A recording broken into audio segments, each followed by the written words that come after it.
jasa Jangger kepada perjuangan Islam di Lombok, khususnya di Sakra. Sebagai salah satu strategi merebut kemenangan sewaktu berperang mendulu melawan penjajahan dari Bali di zaman datu-datu yang ada di Sakra, baik datu muternya maupun datu polaknya, datu-datu yang ada di zaman itu. Strategi perang yang diterapkan pada waktu itu adalah melalui Jangger. Ini sejarah yang perlu kita pahami, perlu kita maklumi, perlu kita ketahui. Bagaimana strategi, bagaimana cara-cara para datu-datu, para penggawa-penggawa yang ada di zaman dulu untuk melumpuhkan dan mengalahkan Bali pada waktu itu yang ingin menguasai Lombok. Bagaimana nasibnya Lombok jika dikuasai oleh orang-orang yang tidak beriman pada waktu itu.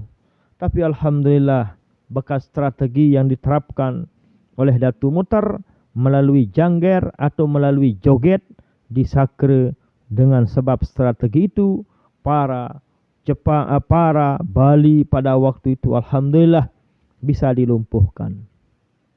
Karena minimnya persenjataan pada waktu itu, sehingga dapat hidayah dari Allah, dapat petunjuk dari Allah Subhanahu wa taala. Caranya, strategi untuk mengalahkannya adalah dengan cara berjanggeran atau dengan cara berjogetan. Singkat cerita, bahwa maklum yang namanya orang Bali itu senangnya, sukanya saweran, suka ngibing dia, suka ngegel dia.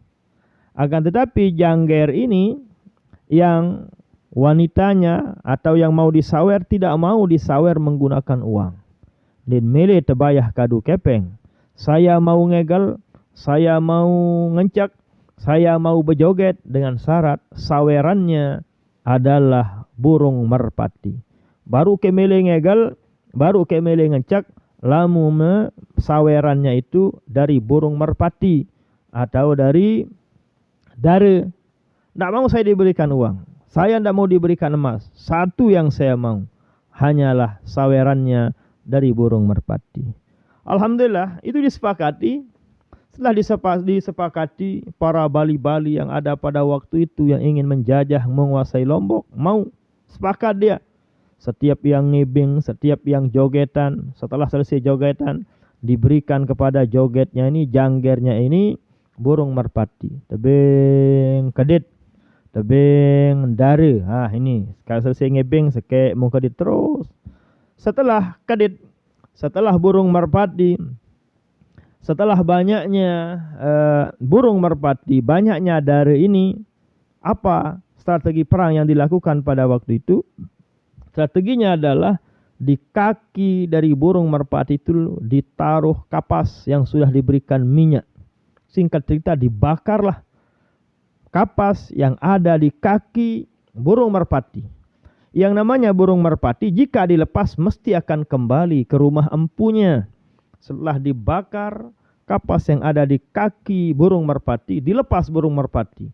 Dan burung merpati ini akan terbang dan akan hinggap di rumah empunya.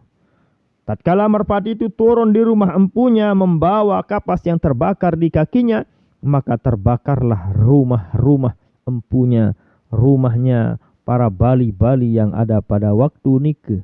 Terbakar rumahnya, habislah rumahnya. Akhirnya singkat cerita, dengan strategi itu, semua rumah-rumahnya yang mewah, yang megah persenjataannya, semua terbakar, sehingga dengan sendirinya dia menyerah dan dia kalah. Inilah strategi perang yang diterapkan oleh Datu Muter pada waktu itu. Otomatis dengan strategi joget atau jangger ini punya jasa dalam perjuangan Islam di kala itu, bukan di saat-saat sekarang ini. Alhasil, itulah yang kami maksudkan bahwa jangger atau joget ini punya jasa dalam menegakkan agama Allah, memperjuangkan dan mempertahankan Al-Quran dan hadis Rasul sallallahu alaihi wasallam. Punya jasa dia untuk mempertahankan iman, ajaran Allah, ajaran Rasul sallallahu alaihi wasallam di Lombok, khususnya di Sakra pada waktu itu. Itulah yang kami maksudkan dengan ucapan kami bahwa ternyata jangger itu punya jasa dalam iman, dalam Islam, dalam ajaran Allah, ajaran Rasul sallallahu alaihi wasallam. Sebab itulah sampai saat ini ada tempat yang bersejarah di Sakra namanya Gunung Joget. Nah, itulah sejarah daripada Gunung Joget. Gunung tahu dengan berjoget, gunung tahu para jangger-jangger itu berjoget di sana.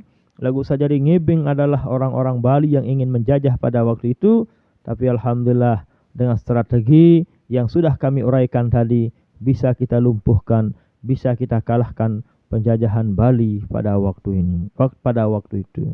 Mudah-mudahan cerita ini bisa bermanfaat dan cerita ini bisa percaya, bisa tidak dipercayai, karena ini bukanlah rukun iman, hanya ceritanya dari mulut ke mulut, dari para pelinsir-pelinsir itu yang bercerita, dan sampailah cerita itu kepada kami.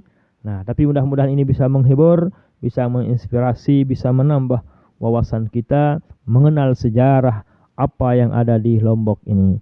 Sekian dan demikian. Wallahul muwaffiq wal hadi ila sabilir rasyad. Assalamualaikum warahmatullahi wabarakatuh.